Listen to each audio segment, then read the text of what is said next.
오늘은 신명기 강의 17번째 시간으로 신명기 5장 22절 33절의 말씀입니다. 오늘 말씀은 영원히 복을 받기를 원한다. 하나님이 이스라엘 향해서 하시는 말씀 그대로를 적어봤어요. 근데 이 말씀 언제 하셨느냐가 중요해. 왜 이런 말씀을 하셨느냐가 중요하잖아요. 그 말씀은 계명을 주시고, 앞서 우리가 지난 시간 두 번에 걸쳐서 대신관계의 계명, 대인관계의 계명 10계명을 살펴봤잖아요. 그 계명을 통해서 주시고 하나님이 주신 목적은 뭡니까? 영원히 복을 받기를 원하시기 때문에 주셨다라는 것입니다. 그러니까 우리가 하나님께서 우리를 향한 계획은 우리 차원과 다르다라는 것이죠. 예레미야 시대에 하나님이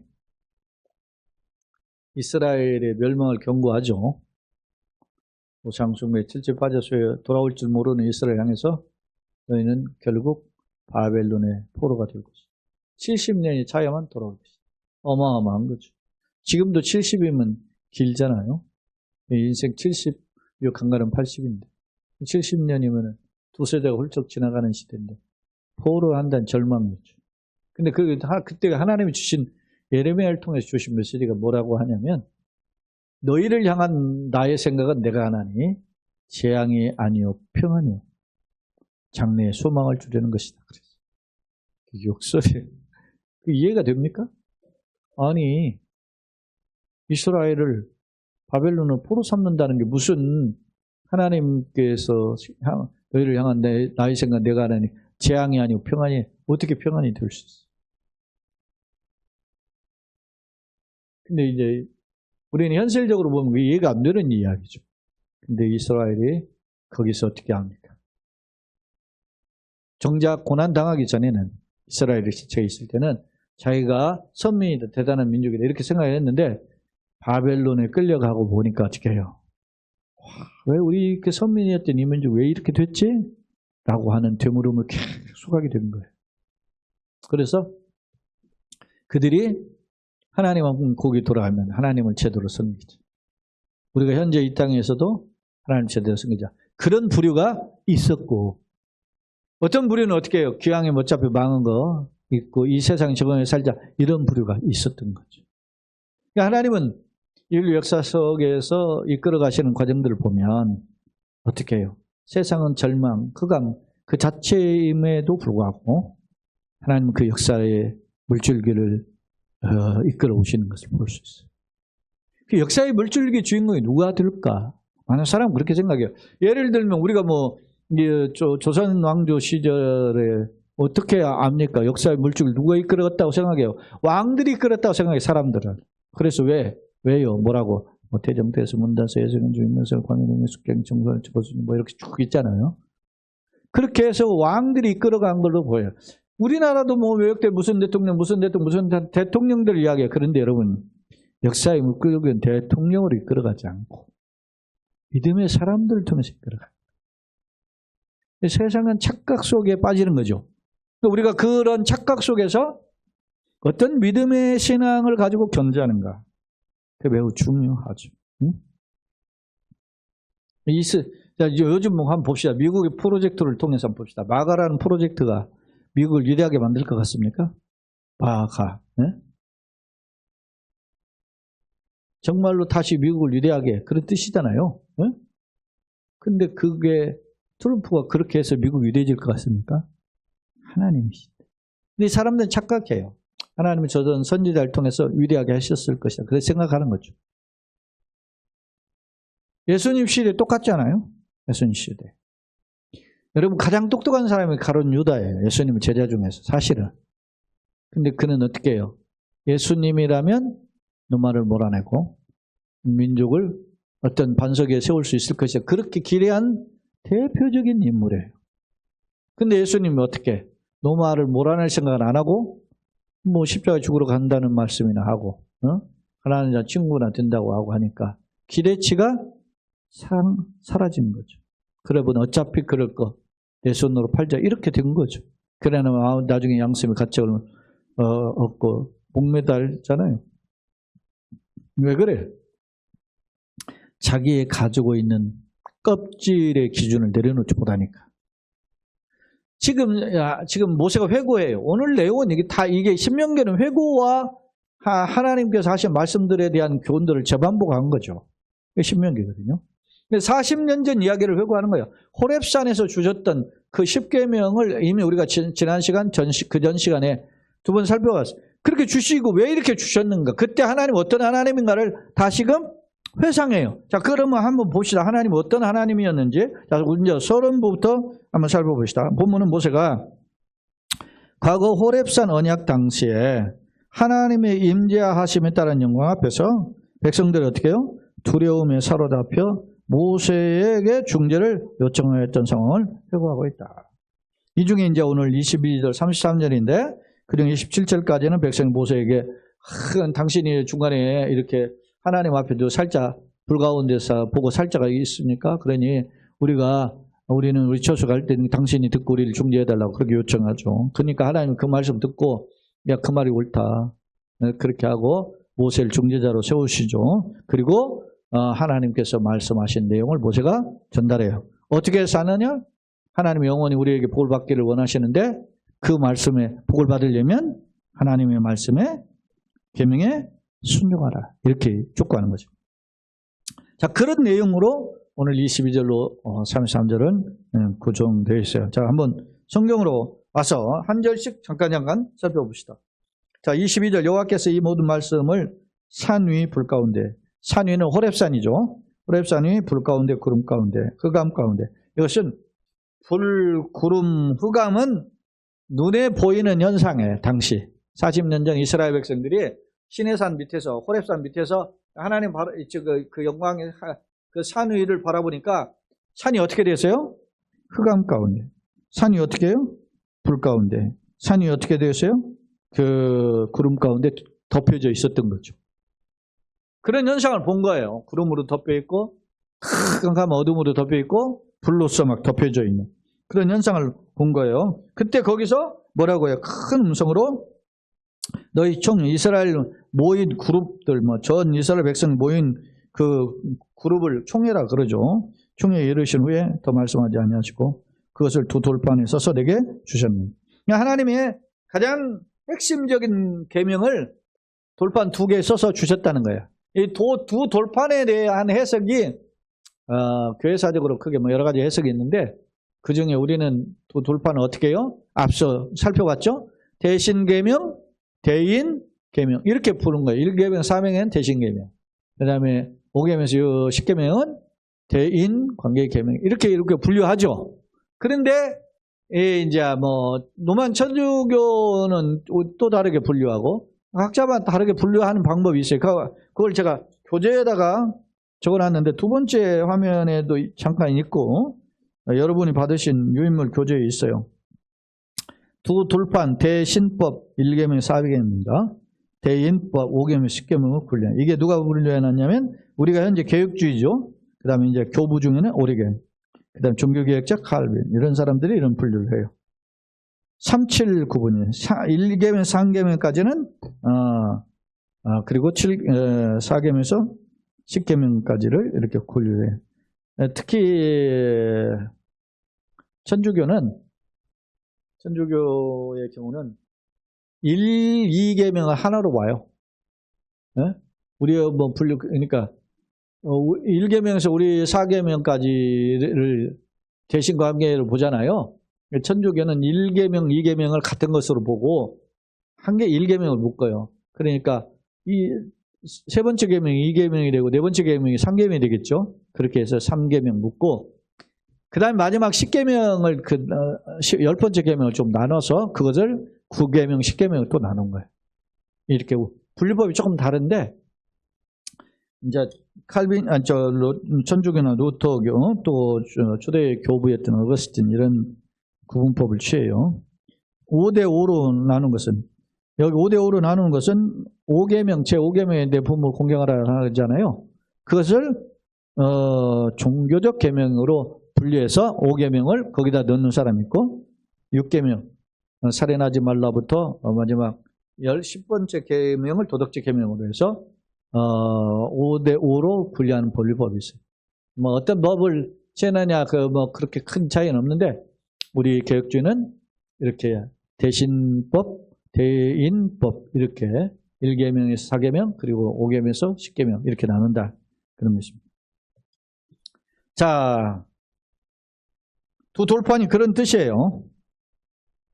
두 돌판을 써서 내게 주셨느니라. 산이 불이 타며 캄캄한 가운데 나오는 그 소리를 너희가 듣고 너희 지파의 수령들, 지파를 대표하는 일종의 두령이죠. 수령이 두령 그런 같은 뜻이죠. 최고 지도자들이죠. 그러니까 우두머리죠. 지파의 우두머리면 족장들이죠. 그다음 장로들은 그 족장 밑에 있는 지도자들이에요. 연로한 지도자들이죠. 그들이 나와서 말하되 우리 하나님 여호와께서 그의 영광과 위엄을 우리에게 보이시면 뭘로 보였어요? 불로, 흑암으로, 구름으로 이렇게 보이셨죠. 보이시니까 불 가운데 나오시는 우리가 음성을 들었고 하나님의 사람과 말씀하시되 그 사람이 생존하는 것을 우리가 보았네. 이게 보면 막 무시무시한 광경 앞에 지금 이스라엘 백성들이 소위 말하면 두령이죠. 최고 족장과 장로들이 나와가지고 막 우리가 이 엄청난 일을 보았습니다. 그러니 두렵고 떨립니다. 막 이런 식이죠. 그러면서 뭐라고 말하냐? 24절. 우리 하나님 이런 것을 우리가 보았습니다. 그러니 이제 25절 봅시다. 이제 우리가 죽을 까닭이 뭐냐? 이 영광 앞에 하나님의 영광 앞에 우리가 계속 거기 서 있다가 그거 보고 우리가 주님의 혹시 진노나 책망을 당해가지고 죽을 까닭이 무엇이 있습니까? 그렇게 하면서 이 큰 불이 우리를 삼킬 것이요. 그러니까 어마무시한 이런 엄청난 임재 앞에 자기네들이 두렵고 떨려서 이 뭐라고 그래요? 우리 죽을 까닭이 무엇입니까? 이 큰 불이 우리를 삼킬 것이요. 만약 우리가 우리 하나님 여호와의 음성을 다시 들으면 죽으리라. 그러면서 굉장한 두려움과 공포 가운데 경외감 가운데 사로잡혔음을 엿볼 수 있어요. 그러면서 26절, 27절에 모세를 향해 요청을 하는 거죠. 자, 육신을 가진 자로, 육체죠. 육체를 가진 자로서 우리처럼 살아계시는 하나님의 음성이 불 가운데 바람을 듣고 생존하는 자 누구입니까? 없다는 거죠. 인간으로서 하나님의 영광을 목격하고 살 자가 없다는 거예요. 그러니까 당신 모세죠. 당신 모세는 모세가 가까이 나가서 우리 하나님께서 하시는 말씀을 다 듣고 우리 하나님 여호와께서 모세, 당신이 모세죠. 모세에게 이르는 것을 우리에게 전달해 주세요. 그러면 우리가 그대로 따르겠습니다. 이런 뜻이죠. 그러니까 우리가 여기 지금 이스라엘 총회 전부 다 모여가지고 하나님의 음성을 듣는 것보다 우리는 물러나 있고 당신이 이 불 가운데 구름 가운데 흑암 가운데 임재하신 하나님을 만나고 하나님께서 당신에게 말씀한 그 음성을 듣고 우리에게 전달해 주시면 우리가 그 말씀대로 어떻게 해요? 듣고 행하게 순종하겠다. 그런 이 이스라엘의 소위 말하면 족장과 장로들이 모여가지고 모세에게 요청한 거예요. 그런 상황을 누가 지금 들어요? 하나님 보고 듣고 계시는 거죠. 그러자 하나님 뭐라고 하시는지 봅시다. 28절. 여호와께서 너희가 내게 말할 때 너희가 말하는 소리를 뭐라고? 들으신지라. 그러면서 여호와께서 내게 모세에게 이르시되 이 백성이 너에게 모세에게 하는 말이 그 말소리를 내가 들었는지 그 말이 다 뭐요? 옳다가 이놈들이 하나님의 경외함 두려움을 알고 하는 어떤 분인가를 알고 있구나. 그러면서 다만 그들이 항상 뭐랄 해요? 이 같은 마음을 품어서 나를 경외하며 내 모든 명령을 지켜서 그들과 그 자손 영혼이 복받기를 원하노라.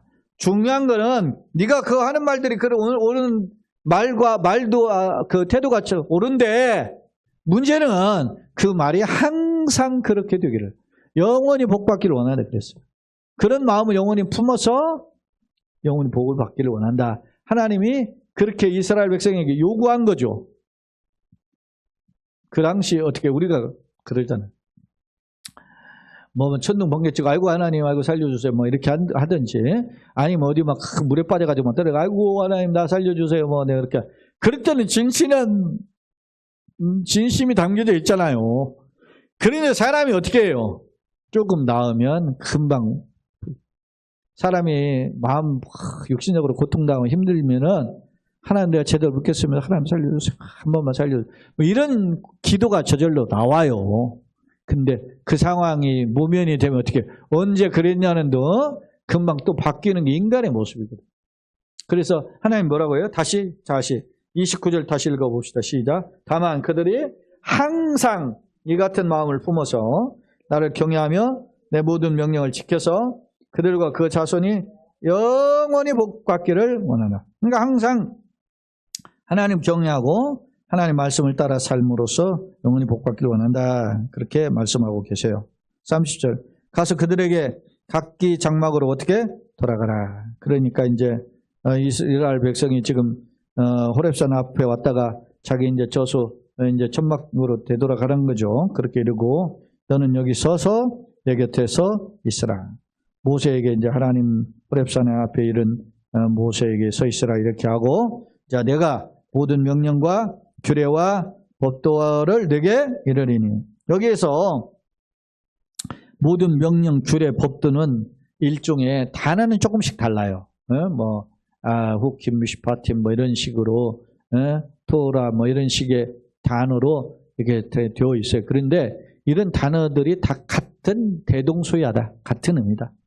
그러니까 하나님의 모든 명령, 하나님 모든 규례, 하나님 모든 법도를 3번 반복했다. 하나님의 명령하시는 말씀을 3번 반복했다. 이렇게 생각하면 딱 좋아요.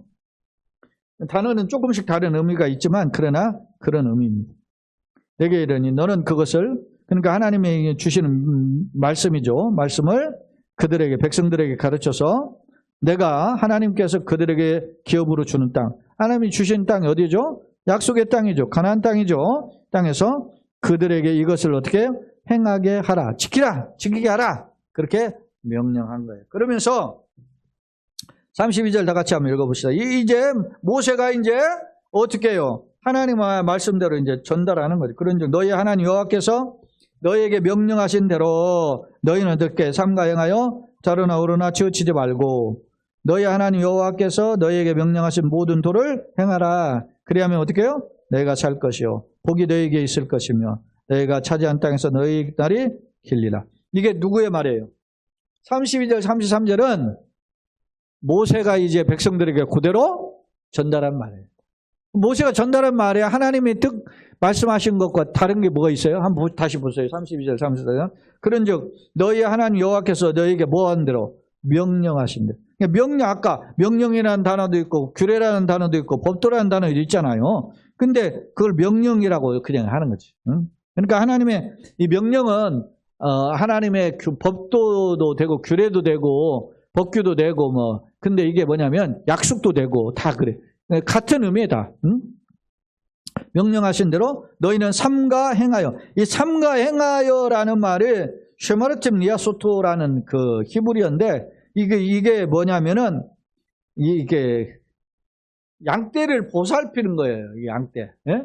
양떼를 어떻게 보살펴요? 눈깜땡깜으로 보살피지 않죠.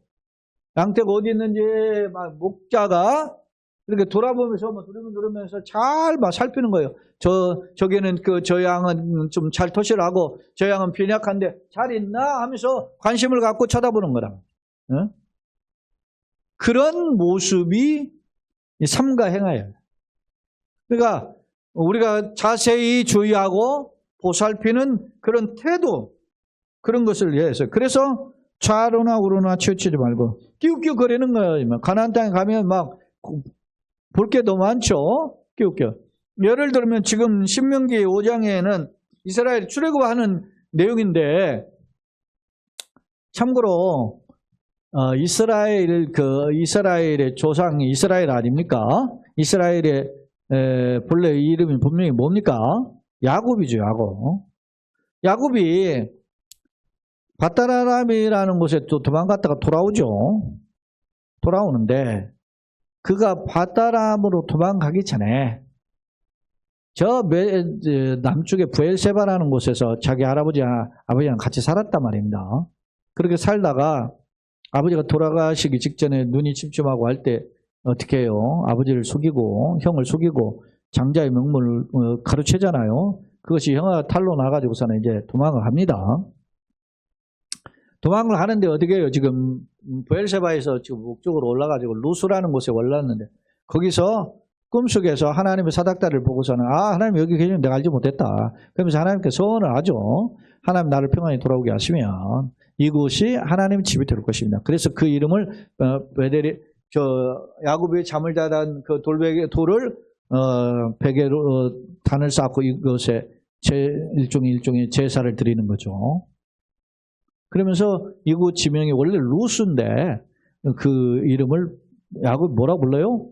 베델이라 불러요. 이건 하나님 집이 될 것입니다. 벳이 하나님이고 집이고 엘이 하나님이잖아요. 하나님 집이 될 것입니다. 그렇게 하고 이제 바다나무 도망가서 하나님의 약속대로 그 바다나무에서 어마어마하게 부자가 됐어요. 근데 부자가 됐는데 그때 돌아올 때 이미 야곱에게는 소위 말하면 12명이라고 하는 딸까지 하면 13명이라는 그런 자손을 얻게 되죠.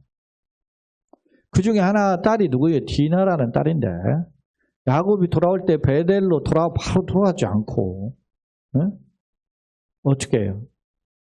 세겜을 거쳐서 거기서 끼웃거렸다. 좌로나 우로나 치우치지 말라 그래. 해야 되는데 치우치는 거예요. 그러자 그때 소녀인 이 디나가 세겜성에 갔다가 세겜에게서 어떻게 일종의 겁탈을 당하는 거지, 강간을 당하는 겁니다. 그때 야곱의 두 아들 레위와 시몬이 칼을 차고 자기 여동생을 어떻게 지옥스럽게 했던 이 세겜 족속들을 다 죽이죠. 그러니까 이제 어떻게 해요? 야곱이 깨닫기를 큰일 났다. 이놈들은 쪽수가 많고 우리는 불과 몇 명밖에 안 되는데 우리 아들들이 가가지고서는 분노를 못 이겨가지고 보복을 했다. 큰일 났다. 지금 생각하고 있는 차에 하나님 뭐라고 합니까? 너는 일어나 어디로 가라? 베델로 가라. 베델로. 그 말에 야곱이 깨닫게 주는 겁니다. 내가 베델로 갔어야 되는데 안 간 거지. 약속을 잊어버린 거지. 네. 끼웃거린 거지. 야곱도 그랬다. 야곱이 어떤 사람이면 그 베델로 가기 전에 어떤 일이 벌어졌어요? 고향으로 돌아올 때 형이 자기를 맞이한다 하니까 어떻게 합니까? 살려달라고 약복강에서 막 씨름을 했던 사람이 야곱 아닙니까? 천사와. 일종의 그때 천사는 하나님의 사자인 구약의 메시아로 보여진다 그러죠. 그럴 정도 간절했다고 그게 야곱이. 근데 소위 우리가 흔히 말하자면 화장실 들어갈 때와 나올 때가 생각이 다르다고. 그때는 목숨 걸고 하나님 살려주면 내가 정말 그렇게 하겠다고 했는데 돌아오니까 어떻게 해요? 달라졌잖아요. 그러다가 이 세겜 사건을 경험하게 돼요. 그게 창세기 34장에 나와요. 자, 제가 지금 뭘 이야기하다 그럽니까? 좌로나 우로나 치우치죠. 이게 어려워요. 초지일관의 신앙이 참 어려운 거죠. 자, 다시 이제 그러면서 치우치지 말고 33절에 너희 하나님 여호와께서 너희에게 뭐라고? 명령하신 모든 도를 행하라. 여기서는 도라고 나오잖아요. 그죠? 앞서는 명령, 규례, 법도라고 했고 여기서는 도라. 똑같아요. 같은 말씀이에요. 그래야면 너희가 어떻게? 살 것이요. 복이 너희에게 있을 것이며 너희가 차지한 땅에서 너희 날이 길리라. 똑같아요. 앞서 영원히 복을 받을 것이다. 이런 말이 똑같아요. 다시 표현만 조금씩 다를 뿐이지. 제가 예전에도 여러 번 이야기했죠. 영생이나 구원이나 부활이나 생명이나 다 같은 말이에요. 안식이나 하나님 나라나 구원 뭐 이런 단어들이 다 같은 의미예요. 예를 들어서 죄와 사망의 권세에서 건져주셨으니까 구원이죠. 그러니까 죽지 않고 부활해서 영원히 사니까 영생이죠. 부활에는 사망을 보지 않고 이겼으니까 사망에 승리했으니까 부활이고. 그러는 거 똑같아. 다들 표현만 각각 그 관점의 표현만 다를 뿐이지. 그런 거예요. 근데 그걸 어디서 살아요? 하나님 나라에서 살아요. 그게 하나님이 계신 곳이니까 하나님 나라고, 하나님이 어디에 계신다고 봐요? 하늘에 계시니까 하늘나라고, 또 다른 말로 하니까 천국인 거죠. 다 같은 표현이죠. 자, 두 번째 하면 오늘 본문의 내용을 크게 22절로 27절, 28절, 33절 둘로 나눴는데, 자, 두 번째 하면 호렙산에서 영광스러운 하나님 인자 앞에 백성이 모습을 요청하죠. 하나님께서 직접 말씀하실 때 불과 구름, 흑암 이런 그 가시적 현상으로 나타났어요. 이걸 소위 하나님의 현현이라고 합니다. 하나님이 나타나셨다는, 나타나 보이셨다. 그것이 현현이죠. 두 돌파는 크게 분류하는 세 가지 법을 소개했는데 우리는 대신법, 대인법으로 1계명, 4계명, 5계명과 10계명 이렇게 나눈다라는 거죠. 전통적인 분류법이에요. 그 다음에 23절, 24절에 보면 초자연적 현장 앞에서 백성의 수령, 족장들이죠. 족장과 장로들이 이제 반응이 산이 불에 탄다는 것은 자연의 불이 아니라 그냥 불이 타지만 만약에 산에 불 났으면 막 싹 타서 없어져야 되잖아요. 근데 없어지진 않거든. 그러니까 그런 형상적으로 엄청난 하나님의 임재의 광경을 보여주는 현상입니다. 그 위엄, 고대리란 히브리어는 광대하다, 위대한이다, 찬양하다. 그 영어성 킹제임스 버전이나 RSV 같은 데 보면은 그레티니스로 표현하고 있어요. 주님을 위대하다, 이렇게 위대한 이런 식으로 표현을 했다는 겁니다. 자, 25, 26절에 보면 크신 위엄과 영광 앞에 엎드린 백성의 고백으로 부패한 육체. 부패한 육체는 우리 인간의 몸을 가지고 있는 존재를 부패한 육체라고 하는 거죠. 하나님 배울 수 없다. 그래서 중보자를 통해서 보좌 앞에 나가기로 해요. 그러니까 이런 면에서 보면 모세가 중간 역할에 있죠. 중재자로 있는 거예요. 그래서 이러한 모세의 역할을 흔히 그리스도를 예표한다. 예수님, 메시아이신 예수님을 예표하는 모델이 중재자. 왜냐하면 예수님이 중보자잖아요. 예수님이 요한복음 16장에서 그게 성만찬을 베푸신 날 저녁 이야기예요. 그날 12제자를 향해서 이야기해요. 내가 떠나가는 것이 너에게 유익하니. 예? 내가 떠나가야 하나님께 아버지께서 또 다른 뭐라고? 보혜사를 보내신다. 옆에서 보호하고 은혜를 베푸실 스승 이렇게 보혜사 이렇게 했죠. 근데 그게 보혜사가 무슨 의미냐면 중재자 그런 의미를 가지고 있어요. 그런 뜻이. 28절로 33절 하나님 명령과 모세가 백성들에게 하나님의 계명에 대해서 순종할 것을 촉구해요. 특히 하나님 백성의 요청을 수락하시죠. 공식적으로 그 요청을 수락한 게 뭐예요?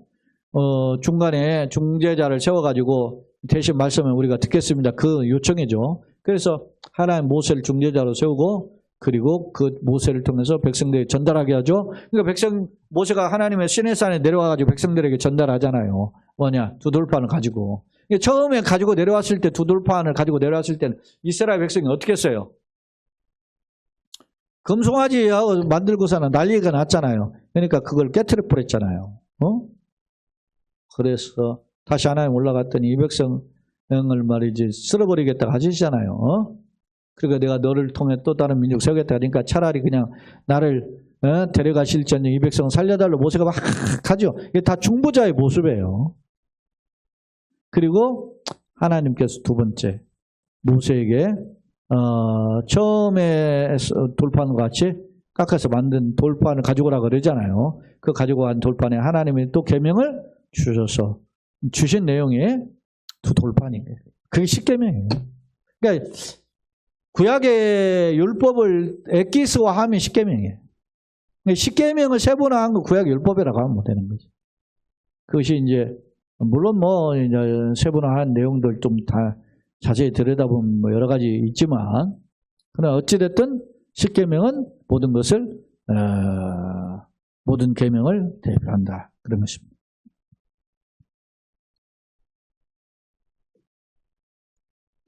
그 다음에 이제 29절 항상 경외함으로 명령에 순종하여 영원히 복받기를 원하셨어요.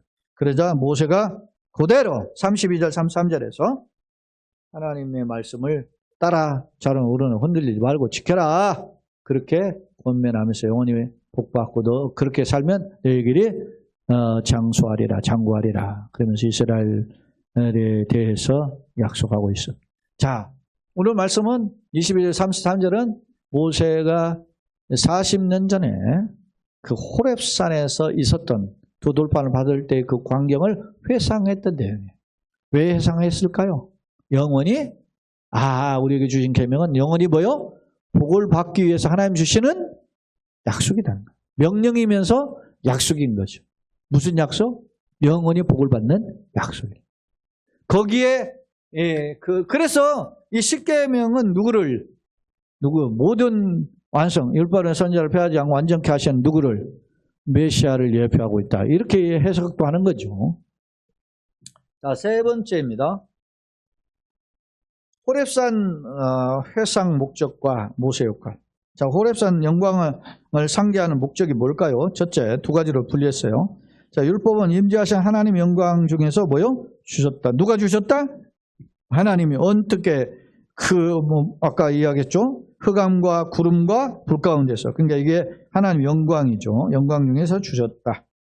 두 번째, 그러면 왜 율법을 주셨는가? 하나님을 경외함을 통해서 그 말씀, 명령을 지켜서 자신과 그 백성들이, 후손들이 영원히 복을 받기 위해서 주셨다.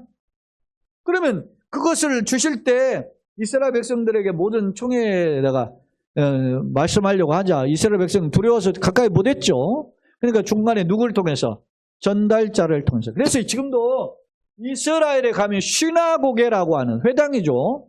회당 오늘날 우리 그 교회 같은데요. 거기 가면 딱 의자가 하나 있어요. 이렇게 이제 우리가 의자가 있단 말입니다. 하나가 있어, 하나. 그게 모세 의자예요. 그러니까 거기에 앉아서 랍비가 앉았다가 일어나가지고 딱 서요. 모세가 이렇게 말씀하셨습니다. 그렇게 하면 모세의 권위를 말하는 거예요. 그게 모세의 의자고. 그러니까 이스라엘이 굉장히 율법에 철저하잖아요. 누구? 모세. 모세를 통해 준 율법. 그러니까 이스라엘의 그래서 구약 성경을 탕제로 다루면 뭡니까? 모세오경인 거죠. 토라가 이스라엘 모든 성경을 대표한다 이렇게 보는 거죠. 토라를 탕제로 다루면 이 5권이죠. 장출 레민신 다루면 신명기예요. 신명기. 그리고 신명기를 또 탕제로 다루면 어디냐? 신명기 5장이. 네? 신명기 5장이 이 신명기 전체에 최고 중요한 내용을 담고 있다. 이야기야. 그러면 이제 우리가 이제 다음 시간부터 신명기 6장에 대한 내용 접근할 텐데. 그게 신명기 5장에 뭐가 있어요? 그래요. 십계명이 있는 거죠. 그래서 대신관계의 계명, 대인관계의 계명 이렇게 분류하는 겁니다. 자, 모세의 역할은 예수님의 모형으로 중보자 역할을 했다. 또 모세의 역할은 뭐 어떤 역할이에요? 하나님 명령, 말씀이죠. 말씀 백성에게 전달하는 거죠. 예수님 말씀, 내가 율법의 선지자를 폐하라고 한 게 아니에요. 완전히 하라고 그랬죠. 다음 세 번째, 백성이 무지와 불순종에 따른 죄를 용서하실 거 여러 번 구했죠. 모세도 기도했죠. 예수님도 그 십자가상에서 첫 번째 기도가 뭐예요? 아버지, 저들의 죄를 사하여 주옵소서. 그렇게 기도하잖아요. 모세도 아버지요, 차라리 나를 생명체에 지우시고 이스라엘 백성 살려달라고 그러잖아요. 그러니까 그런 마인드를 가지고 바울이 그랬잖아요. 로마서 9장에서 11장에서 어저께 내가 차라리 이스라엘에 끊어질 전쟁 내 민족이 구원받기를 원한다 그러잖아요. 그런 간절함이 있었으면 할 수 있어요. 이게 중보자 역할이에요. 그 다음에 마지막 이제 백성의 죄를 위하여 네 번째죠. 네 번째군요. 백성의 죄를 위하여 자신을 희생하려고 했다. 그죠? 그리고 다섯 번째, 죄와 억압의 장소인 애굽에서 어떻게 탈출은 죄와 사망에서 인류를 구원하신과 영원히. 모세는 무슨 일을 했어요? 출애굽을 했어요.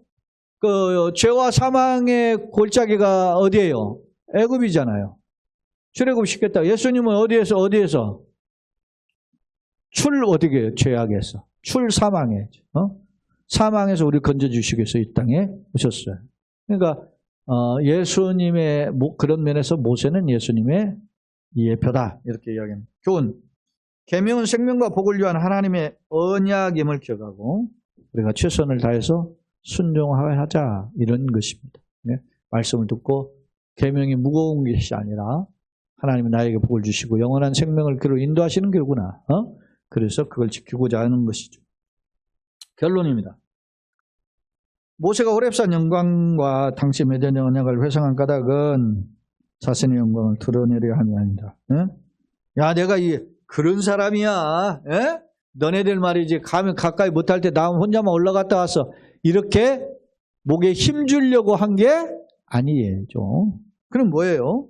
자신이 전달했던 율법이 하나님의 권위로 선포되었던 명령임을 강조하.